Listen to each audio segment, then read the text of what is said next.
Hey. Hello, hello. Yeah. Happy Money Making Monday. Happy New Year.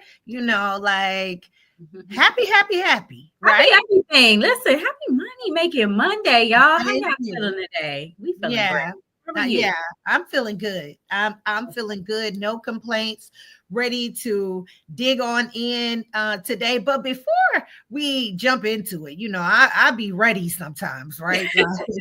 I be lit, like the kids say. I want to take a moment to welcome those of you who are new to our community and welcome back those of you all who have been rocking with us over the years, over the weeks, months, or however long. We appreciate you all, and we are doing this because of our commitment to ourselves personally, to our families, our community, but most importantly, because we don't want to be the only people winning when it's such not easy, but simple financial solutions that could be implemented into your life and that you can win.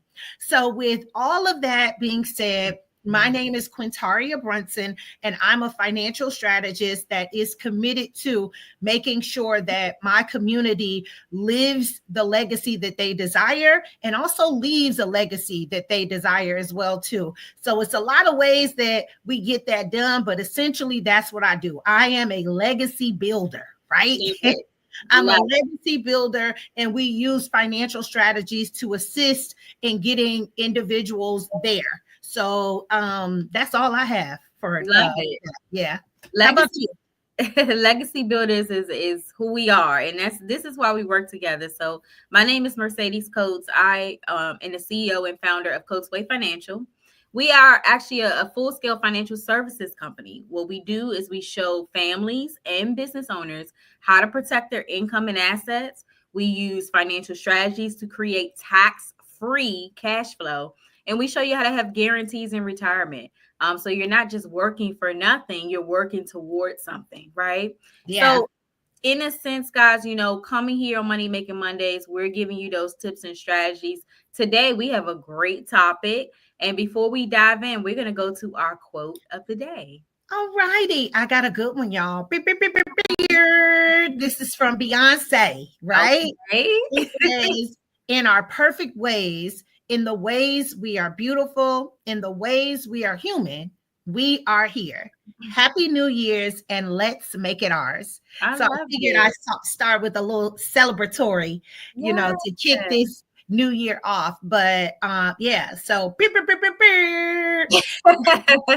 We are here. I love that. We are here, and We are. let's make this new year ours. So I'm loving we speak a lot about asset protection, like of all the catchwords we say. I hear asset protection in a lot of our marketing and a lot of our conversations. I'm sure it comes up when you're talking to clients, but I want to do something that many other platforms may not do in the financial services space. But I want to dig into and make sure people really even understand, what does that mean? What does how can I protect something when I may not even understand what that means? So real quick, let's just dig into assets. Let's like on a baseline. So assets can be broken down into many ways, but I think the easiest way for us to just start a conversation on it is just to break it up into 4 ways. So you have tangible assets, like physical items, real estate, cars, gold. Those are tangible assets. Have intangible assets, things that you can't necessarily touch, but it's still accruing. My when I was working with my estate attorney, who helps me like revisit my trust and stuff, she was asking me like about my airline mileage and frequent flyer points and things of that nature. And I was like, yo, I'm leaving frequent flyer miles to someone, right? But intangible items are certain things like that. It can include intellectual property and things of that nature, things that have value, but you can't necessarily touch it, right?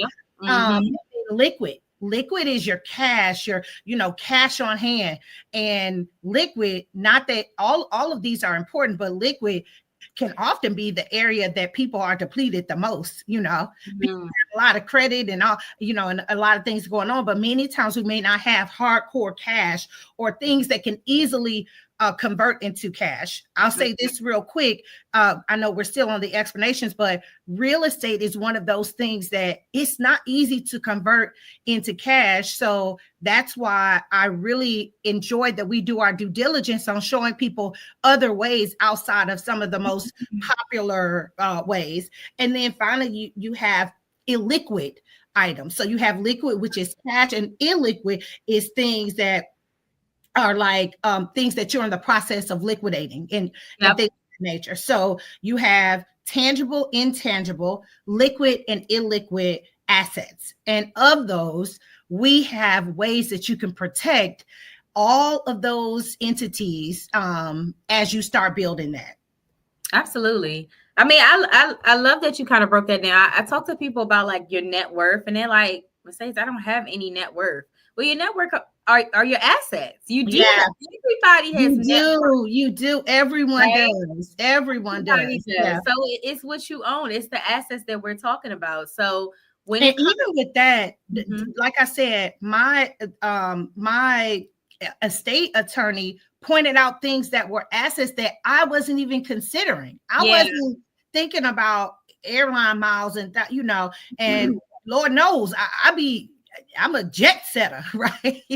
but that was an asset that wasn't even on my radar. And I was like, oh, so we all have a net worth. You just could benefit from booking a 15-minute consultation. Absolutely. So that we can help you. No, jump on, honey. No, you go ahead. I was just going to say, that can also be your collections. Sometimes people have like rare collections and things, cards, statues, old things. Like when my father passed away, they had a lot of antiques, so many things. Those are considered Those are all tangible assets. Yeah. Absolutely. Yeah. So don't underestimate your net worth.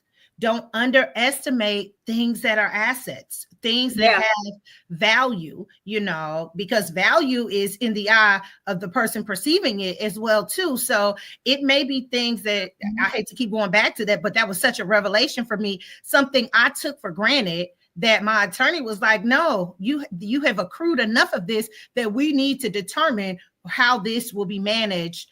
And that, So I can kind of go into like the protection piece for a second. Yeah. There are actually just different ways that you can protect your assets. And I'll just go through a couple ways that I've used and helped my clients. Number one, using the tax code through a life insurance contract is a great way to protect yourself and your assets, right? So that they can transfer to your family tax-free. So the tax code allows you to do that through life insurance. It also helps you from avoiding the debt, because when you pass away, there are what we call estate taxes. It sure is. So going right back to those assets, that's your estate, right? So that estate will be taxed, and there has to be somebody who's going to pay that bill, right? Yeah. That life insurance can kind of offset that cost for your family. So that's one of the ways that we use life insurance. The second thing I would say, Quintaria, again, we talked about liquid assets, cash and money in the bank and things like that. Well, guess what? Just doing a POD on your bank account, pay upon death, can also protect your assets. Why? Because if someone passes away and you need to get access to their bank accounts, in order to avoid probate, if you put POD on the account, they have access right away without going through the system.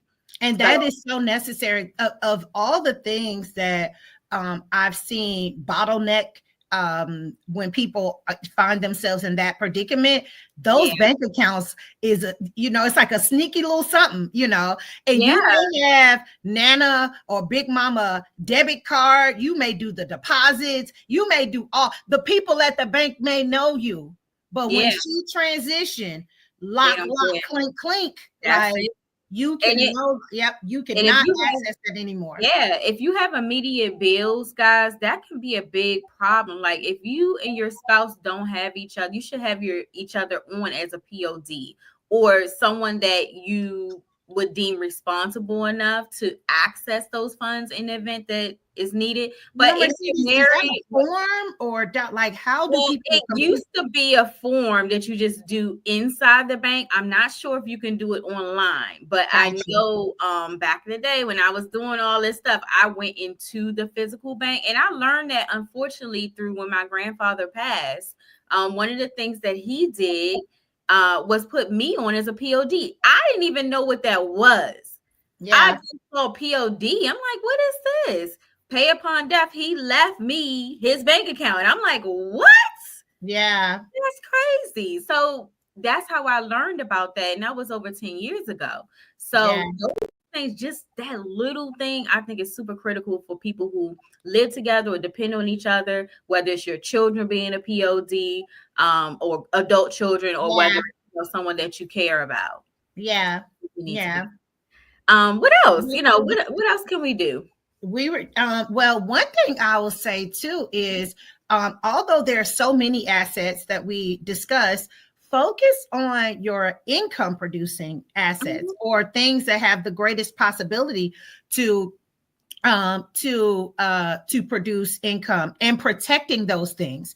Yeah. One of the things that one of the more popular things that people kind of leverage our asset protection policies for is their homes. You know, like it, you know, protecting once you purchase the home, you have homeowners insurance. Depending on how you financed it, the bank got their insurance. Everybody is covered except for you, God forbid, if or your family, if something happens to you as the breadwinner. And this, I know we've discussed on other Money Making Mondays, and I'm sure we'll discuss again, protecting your income. Yes. Protecting, structuring these policies so that they protect your assets, protect your income as well too. So, you know, like for many people, I don't want to speak for everyone, but where I live and having a roof over my head and my children's head or whatever is very important. I remember a time where that was not always stable for me. So that is very, honey, my stomach start bubbling if something is off with what, you know, with your home, right? But that, because that is so important, like I said, going back to protecting the most important things with these asset protection opportunities and considering where are other income producing assets that you can add to your portfolio. What does your life insurance policy look like? Does it build cash? Does it have living benefits? All of these are things that make your net worth increase, and it's just great resources and tools to have to protect your assets. And also some of these kind of have a dual role. It's protection and it's an asset in and of itself as well too. Yeah. I mean, those are great points. And just like you said, the living benefits, you know, people actually may not be aware. If you're new to our channel, we talk about living benefits and how to use that all the time. So just to give a quick overview of what that is, Quintaria talked about protecting your income. If you're in a situation where you're the breadwinner, you're the main person that everybody depends on, whether you're a key person in business, right? Or you own your own business, you want to protect your income from those unexpected events. So what living benefits do essentially, guys, life insurance now is designed where they have these free benefit riders attached to them. In the event you get sick, hurt, or critically ill or injured or disabled, you have access to a pot of money that can help you through that time to continue to pay your bills, to help you through recovery with Protect your assets. protect your assets. You can still make that mortgage or rent payment. You can still put food on the table. Matter of fact, you can still keep that Benz in the driveway. Not the Benz, honey. Keep the Benz. That's it. You can keep, but these are real things, guys, that we don't want to go another year without making sure that we have these things protected, so that all your hard work, all your sweat, tears, and sacrifices you have made to build those legacies we got to protect those legacies as well. We do. I think we have done a thorough job explaining assets. However, that we have not personalized this for you. And there's one way that you can do that. And you can do that by booking a consultation. We don't take a whole lot of your time on Mondays, and we don't need a whole lot of your time to assess where you are and how we can support. Be sure to connect with either myself or Mercedes, book a consultation. Check the links below for resources and support that we have available for you and to join our community. But that's all I have for this episode of Money Making Monday. This has been an amazing session as always. You want to close us out, Mercedes? Yes, guys, listen, we'll see you next Monday. Make sure you book that consultation and remember to be intentional about everything. Thank you, guys. Happy 2025, y'all. Bye, guys.